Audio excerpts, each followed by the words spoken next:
이제 설교한 내용을 사이트에서 확인을 했습니다. 또 녹음기가 있으니까 상당히 부담스럽습니다. 다시 만나 뵙게 돼서 너무 감사합니다. 오늘 본문의 말씀에 대해서 함께 잠깐 나누고자 합니다. 바울은 로마서를 통해서 로마서 1장과 11장을 통해서 복음에 대해서 무엇인지, 또 예수 그리스도가 어떠한 분이신지를 교리적으로 풀어나가고 있습니다. 12장부터는요, 그러한 그리스도인들이 어떻게 살아갈 것인가에 대한 실질적인 문제들에 대해서 12장부터 15장까지 풀어나가고 있습니다. 오늘의 본문의 말씀은 그 첫 번째, 바울이 그리스도인이라면 이렇게 사십시오를 제시하는 첫 번째 장입니다. 그래서 12장 1절에 보면은 뭐라고 말씀하시냐면은 너희 몸을 거룩한 산제사로 드려라. 영적 예배에 대해서 첫 번째로 이제 말을 하고 있고, 오늘의 본문이 이제 두 번째 말씀입니다. 분별하는 삶을 살아라. 근데 어떻게 해야 분별할 수 있느냐라고 오늘 이야기를 하고 있습니다. 쉬운 성경으로 제가 로마서 12장 2절을 다시 한번 읽어보도록 하겠습니다. 여러분은 이 세상을 본받지 말고 마음을 새롭게 하여 변화를 받으십시오. 그러면 여러분은 하나님의 선하시고 기뻐하시고 온전하신 뜻이 무엇인지를 분별할 수 있게 될 것입니다. 라고 말씀하고 있습니다. 그리스도인이 이 땅을 살아가면서 가장 중요하게 여겨야 할 것 중에 하나가 바로 하나님의 뜻을 분별하는 것이라고 말을 하고 있습니다. 그런데 그러한 삶을 살기 위해서 반드시 지켜야 할 것이 있다라고 말하고 있는데, 그것이 뭐냐면 이 세상을 본받지 말아야 된다라고 말씀하고 계십니다. 이 세상을 본받지 말고 마음을 새롭게 함으로 변화를 받아야 된다라고 말씀을 하고 계십니다. 여기서 이 마음이라는 말이 나오는데, 이건 헬라어로 루스라는 말입니다. 근데 이 한국어 성경에는 이 마음이라고 나와 있는데, 마음이라는 단어가 아니라 생각이라는 단어입니다. 그래서 이 세대를 본받지 말고 생각을 새롭게 함으로 변화를 받아야 된다라고 이야기하고 있습니다. 다시 말하면 이 세상을 본받는 삶을 산다면 하나님의 뜻을 분별할 수 없다라는 말과 같다라고 볼 수가 있습니다.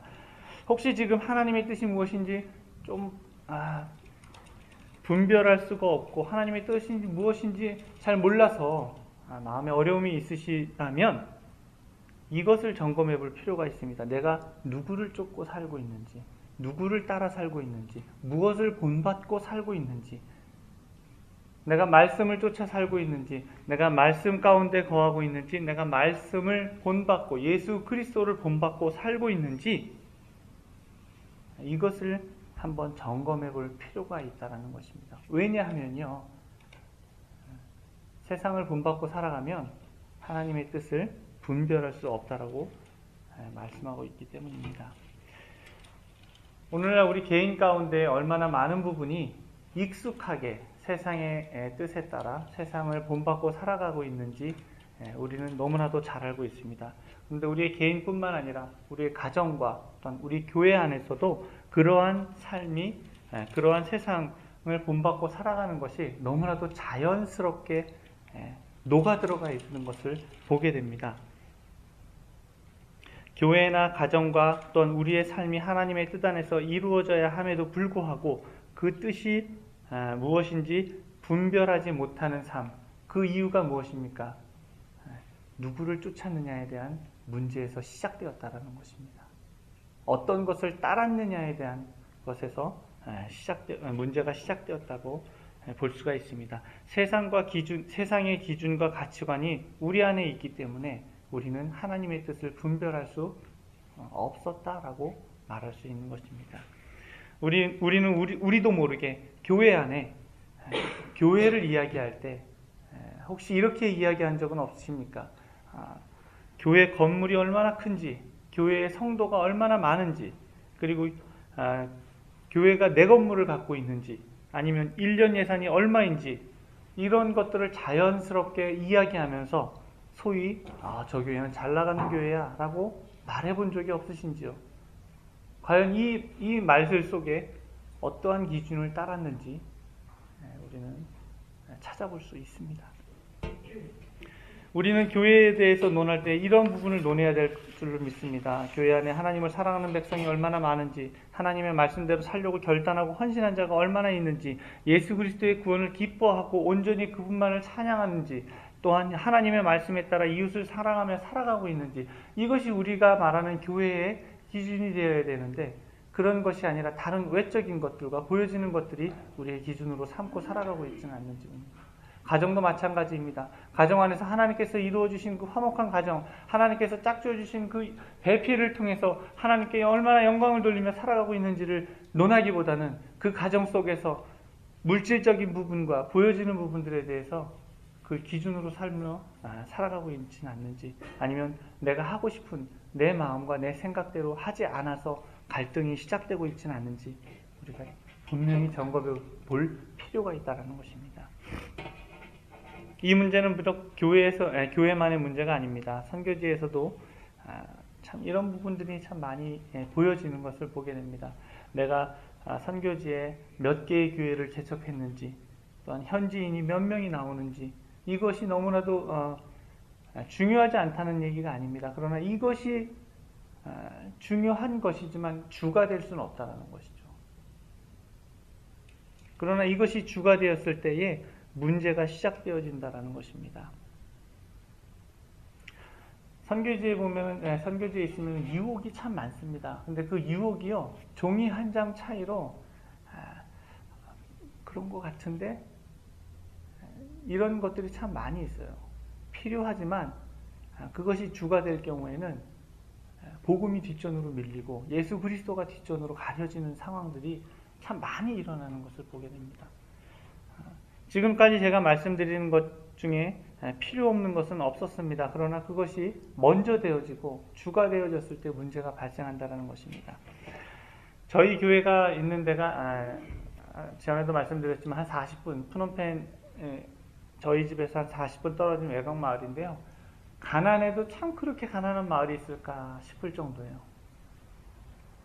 그 마을이 형성된 게 보통 이제 그 캄보디아 마을은 부모부터 이렇게 자자손손 이렇게 땅을, 농경 사회이기 때문에 땅을 갖고서 거기서 이제 농사를 짓고 이렇게 물러 내려오는데, 저희 교회가 있는 마을은 그렇게 돼서 형성된 게 아니라 시골에서 살던 분들이 푸놈펜 인근으로 이사를 오는데 내 땅이 없기 때문에 남의 땅에다가 그냥 야자나무로 나무집을 짓고 그냥 살기 시작해서 형성된 마을입니다. 그렇기 때문에 그 마을 분들 중에 그렇게 형편이 넉넉하신 분들은 없습니다. 전에 제가 있었던 사역지에서부터 불과 한 4km 정도밖에 안 떨어져 있지만, 전에 사역지에서는 이제 마을 사람들과도 이제 친해서 가끔 제가 이제 마을 안을 이렇게 돌아다니면서 인사도 드리고 하는데, 그 마을 사람들이 4km 떨어져 있는 요 꺼플록 마을로 제가 그 교회를 개척해서 글로 옮길 것입니다 라고 했더니 말리더라고요. 그 마을 안 됩니다, 가지 마십시오 라고 얘기하길래 처음에는 제가 왜 그분들이 말렸는지를 몰랐어요. 근데 막상 가서 이제 지내보니까요, 그 마을의 수준과 형편이 너무 떨어지는 거예요. 어느 정도냐면요, 딸이 술집에 나가서 술집에 나가는 거를 권장해요. 왜냐하면 돈을 많이 벌어오기 때문에.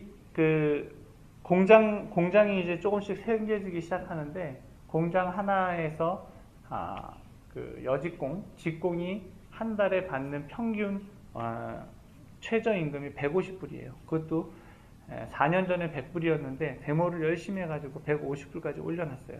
내년부터는 165불로 인상이 되기로 합의하고 데모를 끝냈어요. 근데 술집에 나가면 하루 저녁에 100불을 벌 수 있으니까 권장합니다. 자녀의 인생과 이런 것들은 중요하지 않아요. 돈이 중요해요. 그래서 자꾸 내보냅니다. 자녀가 술집에 나가는 것을 부끄러워하지 아니하고 돈을 많이 벌어온다는 이유만으로 오히려 어깨를 펴고 온몸에 금으로 이렇게 치장을 하면서 자랑을 하며 다니는 것을 보게 됩니다. 남자들은 어떨까요? 마약과 술에 빠져 있습니다. 거기는 농경사이기 때문에 이제 건기가 끝나고 5월 말이나 6월쯤에 이제 첫 비가 내리면은 논에 나가서 씨를 쫙 뿌립니다. 그리고 집에 와서 또 놉니다. 한 11월쯤 돼가지고 싹 걷습니다. 또 나머지 기간은 놉니다. 1년에 2번 정도만 일을 하고 그 시간이 많기 때문에 남자들은 마약과 술에 빠져 있습니다. 어린아이들은 어떻습니까? 학교에 보내질 않습니다.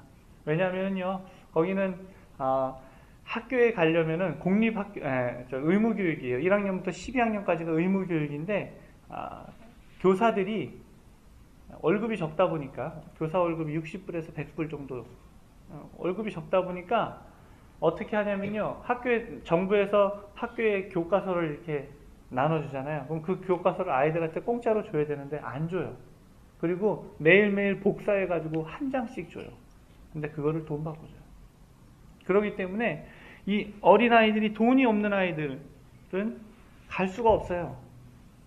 그래서 어린아이들을 학교에 보내지 않고 공장으로 보내고, 그래서 그 돈을 벌어오게 하는 그런 마을입니다. 공장에 들어갈 수 없는 마을, 나이가 안 돼서 공장에 못 들어가면 한 14살부터 들어갈 수 있는데, 우리 나이로는 한 16살부터 들어갈 수 있는데, 그것도 불법이에요, 원래는.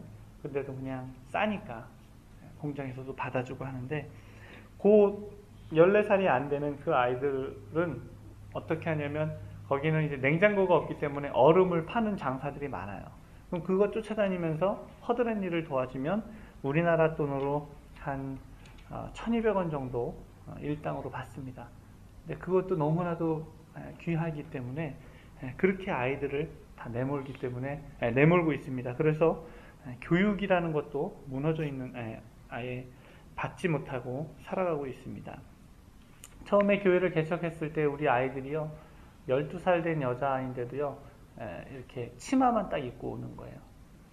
그 정도로 생활 수준이, 옷을 입을 필요를 못 느끼며 살아가는 마을.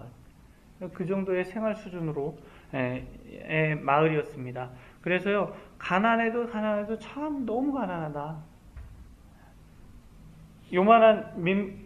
요 앞에 강가에 가가지고 요만한 생선을 한 마리 잡으면 그게 한 끼 식사였습니다. 짜게 해가지고 조금 먹고 밥 이만큼 먹고 이렇게 하는 마을이었고, 그리고 또 얼마나 이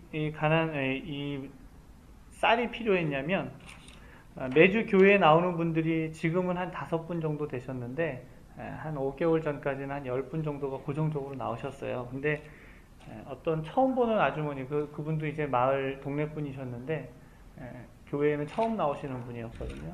그분이 오시더니 예배가 끝난 다음에 뭐라고 얘기했냐면, 야, 길 건너 교회는 쌀 준대더라. 왜 이 교회는 쌀도 안 주냐? 이 한마디에 다음 주에 아무도 안 나왔어요, 이 교회. 쌀도 안 주는 교회 해가지고. 근데 저는 우리 이제 현지 사역자와 함께 이제 이야기하면서, 그래도 쌀은 줄 수 없다. 교회가 쌀 주는 곳이냐? 그래서 계속 안 줬어요.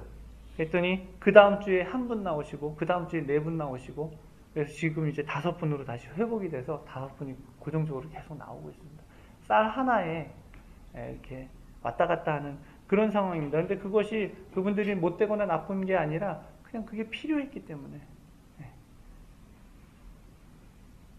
그래서요, 제가 자연스럽게 어떤 생각이 제 머리를 가득 채웠냐면요, 도대체 이 사람들을 어떻게 좀 잘 살게 할 수 있을까? 제 머릿속에 그것이 막 가득 차기 시작했어요. 이 사람들 좀 잘 살게 해야 될 텐데, 어떻게 하면 이 가난 속에서 벗어날 수 있을까? 어떻게 하면 조금이라도 더 좀 배워서 이 가난을 극복할 수 있을까를 고민하기 시작했습니다.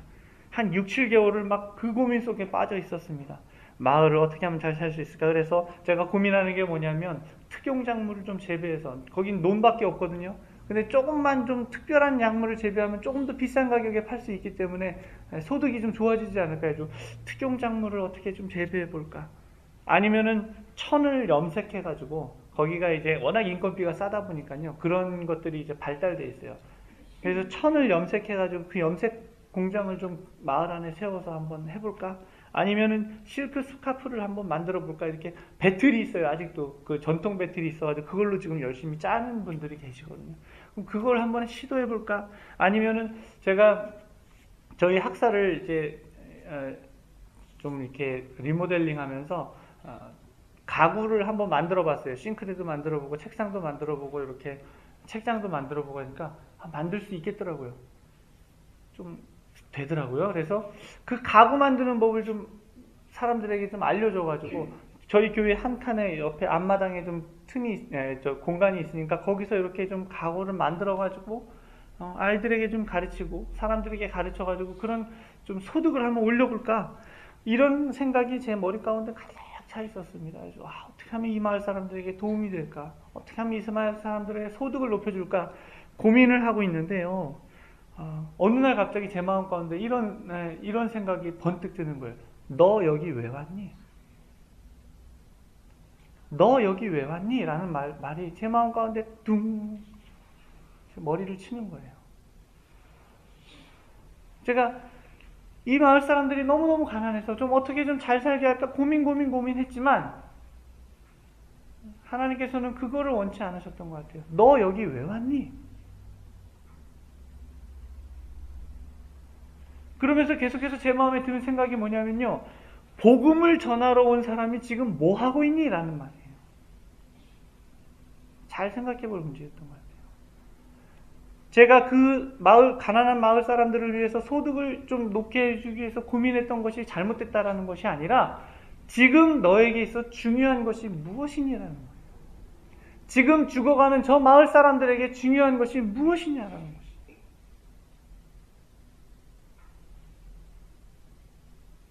잘 먹고 잘 살게 하는 게 잘못된 것입니까? 그렇지 않습니다. 그러나 그거보다 더 중요한 것은 그 영혼이 예수 그리스도를 알고 우리를 위해서 죽으신 그 예수 그리스도의 은혜를 아는 것이 먼저라는 것이에요. 근데 제 안에 복음과 예수 그리스도가 뒷전에 밀려 있고 그 앞에 그들이 어떻게 하면 조금 더 나은 소득을 얻을 수 있을까 고민하고 있었다는 것입니다. 종이 한 장 차이였다는 것이. 나도 모르게 그것에 빠져 있었다는 것이에요. 그들이 잘 사는 기준을 제가 어디에 두었다는 것입니까? 세상 사람들이 말하는 조금 형편이 좋아지고 조금 소득이 좋아지고 이 기준 속에서 그들에게 이게 잘 사는 거야, 이게 좋은 거야 라는 기준을 제시하고 있었다는 것이에요. 나도 모르게. 그러나 그렇지 않습니다. 내가 지금 조금 좀 인컴이 올라가고 내가 조금 잘 사는 것보다 더 중요한 것이 있다는 것이 그것이 무엇입니까? 복음이라는 것입니다. 복음이 무엇입니까? 하나님께서 우리를 사랑하여 주시고 너무나 사랑하셨기 때문에 죄 가운데 죽어가는 우리 영혼을 볼 수 없었기 때문에 예수 그리스도를 이 땅에 보내주시고 그 예수 그리스도가 나를 위해 십자가에 죽으시고 부활하신 것 그것을 믿는 것이 복음 아니겠습니까? 그것을 가르치는 것이 우리의 사명 아니겠습니까?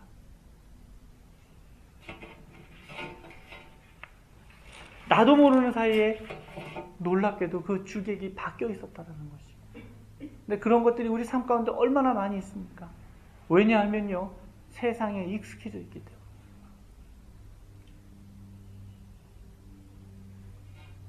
순간 제 마음 가운데 두려움이 밀려왔습니다. 내가 지금 도대체 여기 지금 여기 와서 뭐 하고 있는 거지?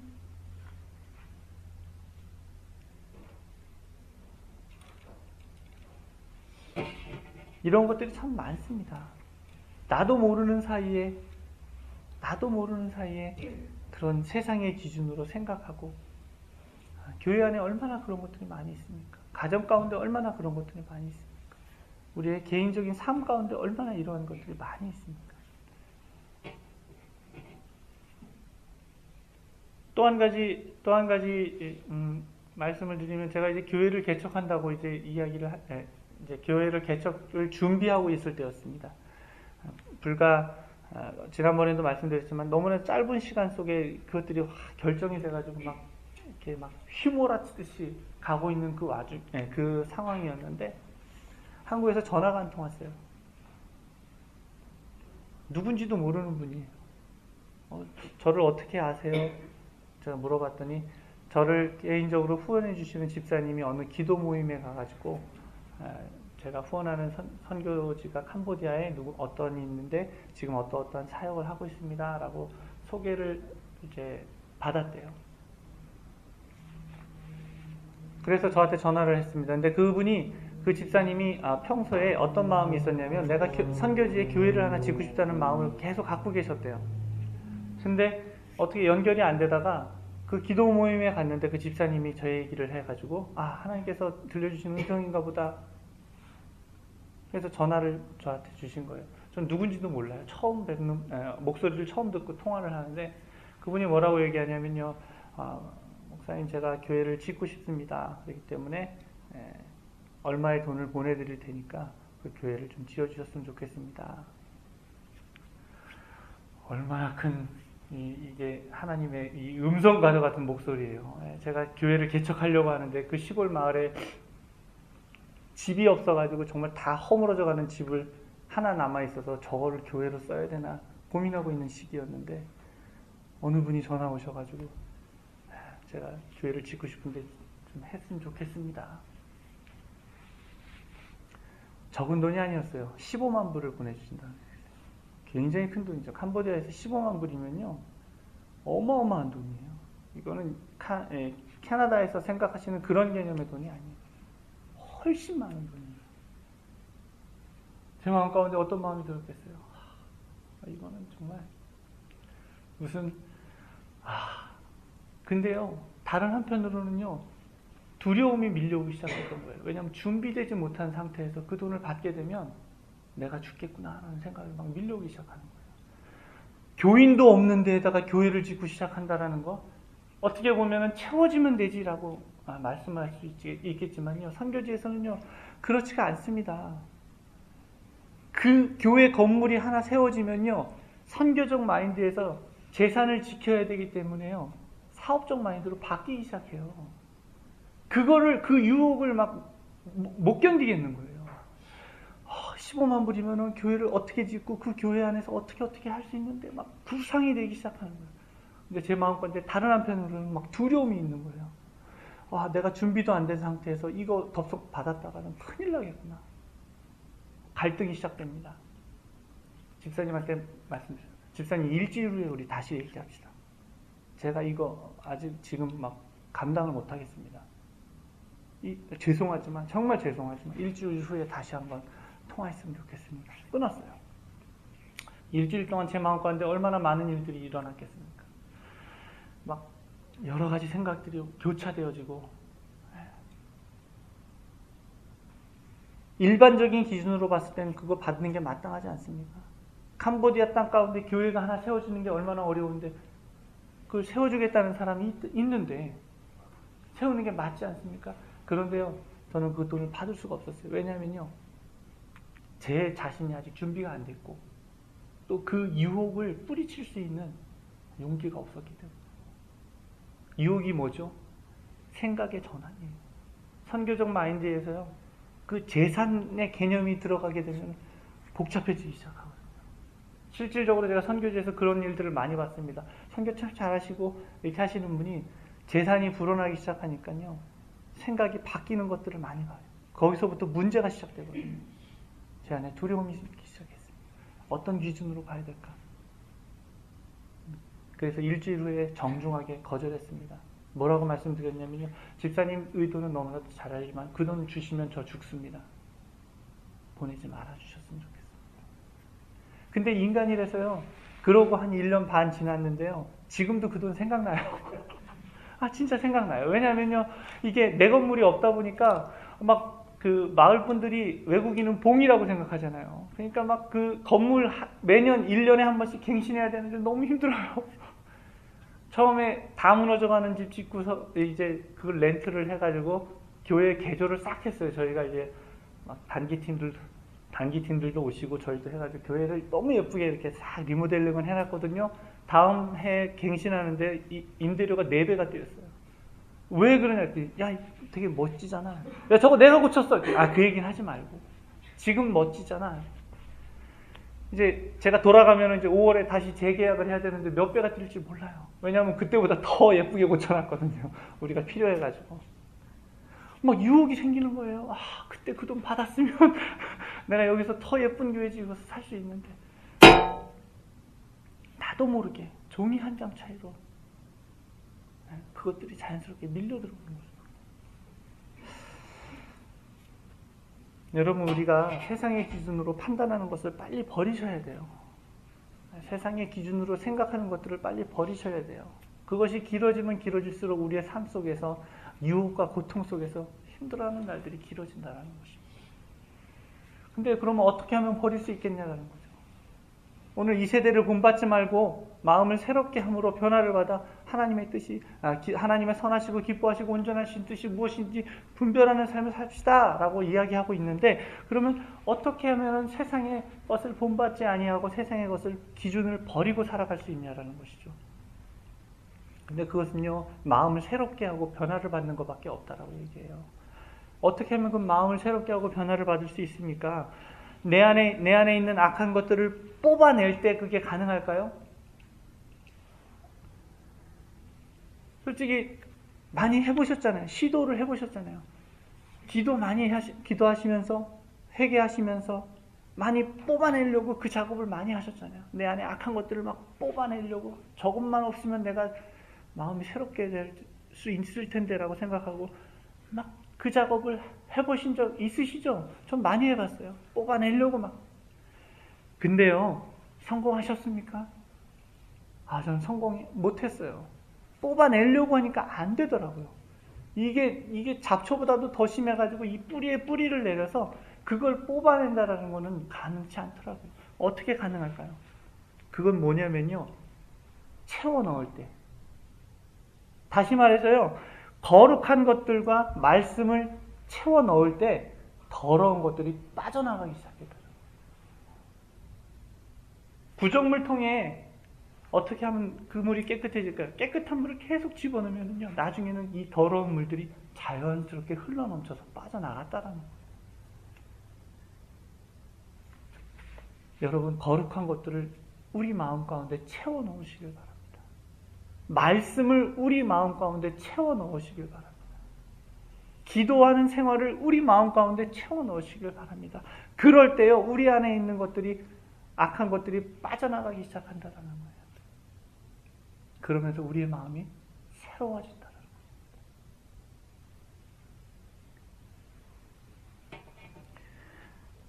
거예요. 하나님의 말씀과 기도, 또한 이 거룩한 것들, 영적인 생활들을 우리 안에 계속해서 채워 넣는다면 결국 우리의 영혼이, 우리의 생각이 깨끗하여지고 변화되어지고 새롭게 되어질 수 있다는 것이죠. 그때에 우리가 비로소 하나님의 선하시고 기뻐하시고 온전하신 뜻이 무엇인지를 우리가 볼 수 있다는 걸 말씀하고 계십니다. 분별할 수 있다라고 말씀하고 있다는 것입니다. 시간에 우리가 결단하며 나아갔으면 좋겠습니다. 하나님, 2015년 한 해는 우리 안에 이러한 거룩한 것들이 채워지는 한 해가 되기를 원합니다. 그래서 우리 마음 가운데 있었던 그런 악한 것들과 나쁜 것들이 이것에 밀려서 빠져나가는 한 해가 되었으면 좋겠습니다. 그래서 세상을 본받던 이전의 습관들을 버리고 하나님의 것을 따라 행함으로 말미암아 하나님의 뜻이 무엇인지 분별하는 그런 귀한 한 해가 되었으면 좋겠습니다. 라고 결단하시길 바랍니다. 다시 한번 본문을 읽겠습니다. 너희는 이 세대를 본받지 말고 오직 마음을 새롭게 함으로 변화를 받아 하나님의 선하시고 기뻐하시고 온전하신 뜻이 무엇인지 분별하도록 하라. 2015년 한 해가 이러한 한 해가 되어지기를 간절히 소망합니다. 기도하겠습니다. 하나님, 감사합니다. 이전에 우리가 세상을 따라 살았기에, 그것이 우리의 몸에 너무 익숙하기에 우리도 모르는 사이에 그것을 쫓아 행할 때가 참 많이 있음을 고백합니다.